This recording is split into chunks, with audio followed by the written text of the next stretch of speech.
Hi எல்லாருக்கும் வணக்கம். நான் தான் உங்கள் தமிழன். இந்த வீடியோவில் என்ன பார்க்க போகிறோம்னா, குறைஞ்ச செலவில் ஒரு இன்வெர்டர் நம்ம வீட்டில் ரெடி பண்ண முடியும். அதை எப்படின்னு சொல்லி தான் பார்க்க போகிறோம். வீடியோ ஸ்கிப் பண்ணாமல் ஃபுல்லாக பாருங்கள். வீடியோக்குள்ளே போகிறதுக்கு முன்னாடி நம்மளோட லாஸ்ட் கிவேவோட லக்கி வினர் யாருன்னு சொல்லிட்டு பார்க்கலாம் வாங்க. இவர் தாங்க நம்மளோட கிவேவோட லக்கி வினர். இவரோட கிவே என்னன்னு பார்த்தீங்கன்னா, இவருக்கு என்ன பிடிக்குதோ அதுதாங்க கொடுக்க போகிறேன். அதுவும் பட்ஜெட்டில் தான் கொடுக்க போகிறேன். இந்த வீடியோக்கு ஒரு கிவே இருக்குதுங்க. அதோட கேள்வி இந்த வீடியோவில் இருக்குது. வீடியோவை ஸ்கிப் பண்ணாமல் ஃபுல்லாக பாருங்கள். இந்த இன்வெர்டர் ரெடி பண்ணுறதுக்கு நமக்கு ஃபஸ்ட்டு தேவையானது சோலார் பேனலுங்க. நான் கம்மியான பட்ஜெட்டில் பண்ணுறதுனால நான் 50 வாட் 12 வாட்டு சோலார் பேனலை வாங்கிக்கிறேன். அடுத்தது பார்த்திங்கன்னா சோலார் கன்வெர்ட்டர். இதுதாங்க நம்மளோட கன்வெர்ட்ரு. இதுக்கப்புறம் லாஸ்ட்டாக தேவையானது சோலார் கண்ட்ரோலருங்க. இது தாங்க நம்ம பவரை கண்ட்ரோல் பண்ணி கொடுக்குது. இதில் டெலிவரி ஆகும். இது மூலிமா தான் நம்ம அவுட்புட் எடுப்போம். அதுக்கப்புறம் பேட்ரி முக்கியமாக தேவைங்க. பேட்ரி மூலிமா தான் நமக்கு சப்ளைவாக வரப்போகுது. அதனால சொல்கிறேன். இந்த சர்க்கியூட் டயக்ராமில் நம்ம எப்படி கனெக்ஷன் கொடுக்க போகுதுன்றது டீட்டெயிலாக இருக்குது. அதை நான் சொல்கிறேன் பாருங்கள். சோலார் பேனலுங்க. சோலார் பேனல்லேருந்து இதை பாருங்கள் அவுட்புட் எடுக்கிறோம். ஸ்ட்ரெயிட்டாக கண்ட்ரோலர் கொடுக்குறோங்க. சோலார் கண்ட்ரோலர்லேருந்து பேட்டரிக்கு போகுது. பேட்டரிலேருந்து திருப்பி கண்ட்ரோலருக்கு போகுது. கண்ட்ரோலர்லேருந்து அதுக்கப்புறம் நம்மளோட கன்வெர்ட்டருக்கு போகுதுங்க. கன்வெர்ட்டர்லேருந்து நம்ம சப்ளை எடுத்துக்கிறோம். சப்போஸ் நம்ம இது மூலியமாகவும் எடுக்கலாம், இல்லையா கன்வெர்ட்டரை பேட்டரிக்கு டேரெக்டாக கொடுத்து கூட நம்ம எடுத்துக்கலாம். அப்போ கண்ட்ரோலரில் அந்த போட்டு ஃப்ரீயாக இருக்கும். அதில் வச்சு நம்ம டிசி கரண்ட்டை வச்சு யூஸ் பண்ணிக்கலாம். டிசியில் டிசி ஃபேன், டிசி லைட்லாம் இருக்குது. அதுக்கேற்ற மாரி கூட நம்ம வாங்கி வச்சு நம்ம யூஸ் பண்ணிக்கலாங்க. இந்த சார்ட்டில் பார்த்திங்கன்னா உங்களுக்கு டெய்லி யூசேஜுக்கான கரண்ட் எவ்வளோ செலவாகுது, உங்கள் வீட்டுக்கு எவ்வளோ உங்களுக்கு தேவை, எவ்வளோ ப்ரொடியூஸ் பண்ண போகிறோம் அப்படின்றத இது மூலிமா நம்ம கால்குலேட் பண்ணிக்கலாம். அதுக்கேற்ற மாரி நம்ம சோலார் பேனல் பேட்டரிலாம் அரேஞ்ச்மெண்ட் பண்ணிக்கலாம். அதுதாங்க இந்த லேஅவுட்டு. இதை நீங்கள் பார்த்தீங்கன்னா நீங்களே உங்கள் வீட்டுக்கு எவ்வளோ கரண்ட்டு செலவாகுது, நீங்கள் அதுக்கேற்ற மாரி எத்தனை பேனல் வைக்கலான்றது நீங்களே அசம்ஷன் பண்ணி ரெடி பண்ணலாங்க. இது இன்வெர்டர்னு சொல்கிறாங்க, டெய்லி யூசேஜுக்குன்னு சொல்கிறாங்க. பகல்லேருந்து நைட்டு வரைக்கும் உங்களுக்கு தேவையான கரண்ட் எலக்ட்ரிசிட்டி மூலியமாக இல்லாமல் சோலார் எனர்ஜி மூலியமாகவே உங்களுக்கு எலக்ட்ரிசிட்டியை ப்ரொடியூஸ் பண்ணி நம்ம வீடு ஃபுல்லுமே ரன் பண்ண வைக்கிறோங்க. அதுக்கான சார்ட் தாங்க நான் உங்களுக்கு காமிட்டுறேன். இந்த சோலார் எல்லாமே உங்களுக்கு ஒன் டைம் இன்வெஸ்ட்மெண்ட் தாங்க. நீங்கள் ஒரு வாட்டி இன்வெஸ்ட்மெண்ட் பண்ணிட்டீங்கன்னா உங்களோட லைஃப் டைம் ஃபுல்லுமே உங்களுக்கு இவி பில் இல்லாமல் நீங்கள் ஃப்ரீ எலக்ட்ரிசிட்டியை வச்சு நம்ம யூஸ் பண்ணிக்கலாங்க. அதுக்கு தாங்க சொல்கிறது. இந்த சோலார் எனர்ஜி ப்ரொடியூஸ் பண்ணுறதுக்காகவே கவர்மெண்ட்டே மானியம்லாம் தருதுங்க. அது என்ன ஏதுன்னு சொல்லிட்டு வெப்சைட்டில் போட்டு பார்த்தீங்கன்னா உங்களுக்கு டீட்டெயிலாக தெரியும்.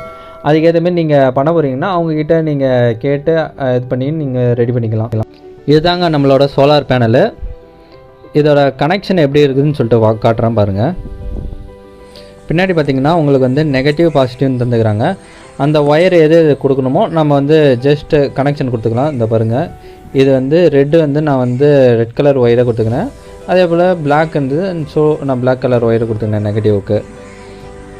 நான் வச்சுக்கிட்டு லூம் சோலார் தாங்க. இப்போ கனெக்ஷன் பாருங்கள். அதை பாருங்கள், சோலார் பேனல்னு வந்தது பாசிட்டிவ் நெகட்டிவ்னு சொல்லிட்டு அதிலே போட்டுக்குது. அதில் நான் கொடுத்துக்கிறேன். ஃபஸ்ட்டுக்கு இது சோலார்து, ரெண்டாவது பேட்ரி, அதுக்கப்புறம் மூணாவது கன்வெர்ட்டர் கொடுத்து வச்சுக்கிறேன். இது 200 வாட் கன்வெர்ட்டர். இதில் உங்களுக்கு என்னென்னலாம் ரன் ஆகுன்றதை அதிலே சொல்லிக்கிறாங்க. பாருங்கள், பின்னாடி ஃப்ளக்கு, அதில் ரெண்டே போட்டு தான் இருக்கும். நீங்கள் எக்ஸ்டென்ஷன் மாரி கூட வச்சு யூஸ் பண்ணிக்கலாம். அதில் ஒரு சுவிட்ச் இருக்குது, ஆன் ஆஃப் சுவிட்சு. நான் ஜஸ்ட்டு ட்ரை பண்ணுறதுக்காக இதில் கனெக்ட் பண்ணிக்கிறேங்க. இதுதாங்க நம்மளோட பேட்ரி. இது இதோ பாருங்கள், ஆம்ரான் பேட்ரி வாங்கிக்கிறேன். 12 வாட் 42 ஆம்ப் வச்சு பேட்ரி வாங்கிக்கிறேன். இது கம்மியான பேட்ரி சைஸ் தான். இதுக்கும் அதை பாருங்கள், பாசிட்டிவ் நெகட்டிவ் அது கரெக்டாக அதிலே மென்ஷன் பண்ணியிருக்கோம். நீங்கள் கரெக்டான கனெக்ஷன் மட்டும் கொடுத்துங்க. நான் இப்போதைக்கு ஒரு லைட்டு மட்டும் கொடுத்து வச்சுக்கிறேன். இதை பாருங்கள், சுவிட்சு போட்டோடனே உங்களுக்கு லைட் எரியும். இதில் பவர் சப்ளை கட் பண்ணுறது இந்த கண்ட்ரோலர் மூலியமாக கூட கட் பண்ணலாம். இதை பாருங்கள், கிளிக் அமுத்துறேன், அது கட் பண்ணுறது. இந்த பாருங்கள், ஆஃப் ஆகிடுச்சு. இப்போ திருப்பி அதை அமுத்துறேன், உங்களுக்கு சப்ளை கொடுக்குது. இது ஆன் ஆகுது, ரன் ஆகுது.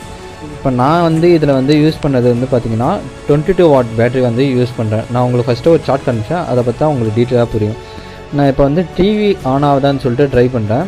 இதை பாருங்கள், அதே செட்டப் எடுத்துன்னு இதுக்கிட்ட வச்சுட்டேன். இப்போ அந்த பேட்ரி செட்டப்பு, இது டிவியோட ப்ளக் நான் கனெக்ட் பண்ணி வச்சுட்டேன். இப்போ நான் டிவி ஆன் பண்ணுறேன் பாருங்கள். இப்போ ஆல்ரெடி ஆனில் தான் டிவி இருக்குது. இப்போ நான் ஃபஸ்ட்டு இதை ஆஃப் பண்ணுறேன். இந்த பாருங்கள், ஆஃப் ஆகிடுச்சு. இப்போ ஆன் பண்ணுறேன் திருப்பி. நான் ஆன் பண்ணிட்டேன். லைட் வந்து பாருங்கள் இது வந்துடுச்சு. உங்களுக்கு வந்து டிவி வந்து இதில் ரன் ஆகும். இதில் வந்து பார்த்திங்கன்னா நான் வந்து ஒரு tube light and fan test பண்ணேன். டியூப் லைட் மட்டும் ஃபஸ்ட்டு டெஸ்ட் பண்ணேன். எனக்கு வந்து 22 வாட் டியூப் லைட் வந்து ஒரு குறைஞ்சபட்சம் ஒரு 30 ஹவர்ஸ் கிட்ட வந்து பவர் பேக்கப் கொடுத்துச்சு.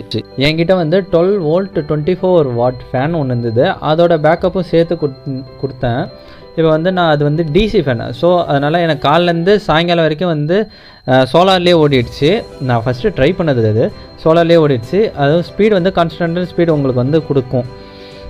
இப்போ இதில் பேட்டரியில் நான் கொடுத்தேன். ஏன்னா நான் வந்து ஒரு ஹாலில் வந்து ட்ரை பண்ணேன். பட் ஹாலில் தூங்க போகிறதில்ல, அதனால் சும்மா ட்ரை பண்ணேன்.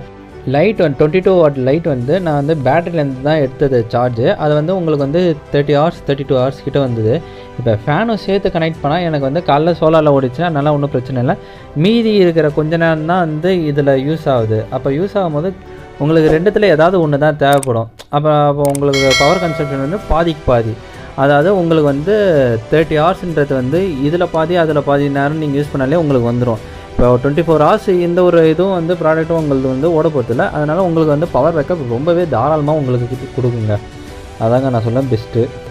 சோலார்னாலும் நீங்கள் நினச்சிக்காதீங்க வெயில் இருந்தால் மட்டும்தான் வேலை செய்யும், இந்த மழை காலத்துலலாம் வேலை செய்யுது, அப்போ நான் வந்து முதலீட்டு போட்டு வேஸ்ட் ஆகிடும் அப்படின்றதெல்லாம் நீங்கள் நினைக்காதீங்க. உங்களுக்கு அதுக்கு சோலாருக்கு தேவையானது என்னன்னு பார்த்தீங்கன்னா ஜஸ்ட்டு வெளிச்சம் தாங்க தேவை. அது வந்து உங்களுக்கு இந்த டைம்லேயும் கிடைக்கும். ஏன்னா இப்போ மழை சீசன் தான் இருக்குது. இருந்தாலுமே எனக்கு வந்து ஒர்க் ஆச்சு. இப்போ எனக்கு வந்து பேட்ரி வந்து சாயங்காலம் ஒரு 5:30 மணி இருட்டினாலும் அந்த லைட்டான அந்த வெளிச்சம் இருக்கிற வரைக்குமே எனக்கு வந்து சார்ஜ் வந்து ஏறின்னு தான் இருந்தது. ஸோ நீங்கள் அதை பற்றிலாம் எதுவும் கவலைப்படாதீங்க. நீங்கள் டீட்டெயிலாக தெரிஞ்சிங்கன்னா இதை பற்றின நிறைய வீடியோஸ் வந்து யூடியூப்லேயே ஆன்லைன்லாம் இருக்குது. அதை கூட நீங்கள் ரெஃபர் பண்ணி நீங்கள் பார்த்துக்கலாம். நம்மளோட கிவேக்கான கொஸ்டின் என்னன்னு சொல்லி பார்த்தீங்கன்னா மன்னிப்பு இது எந்த மொழி சொல்லுன்றதை கரெக்டாக கமெண்ட் பாக்ஸில் கமெண்ட் பண்ணுங்கள். All the best.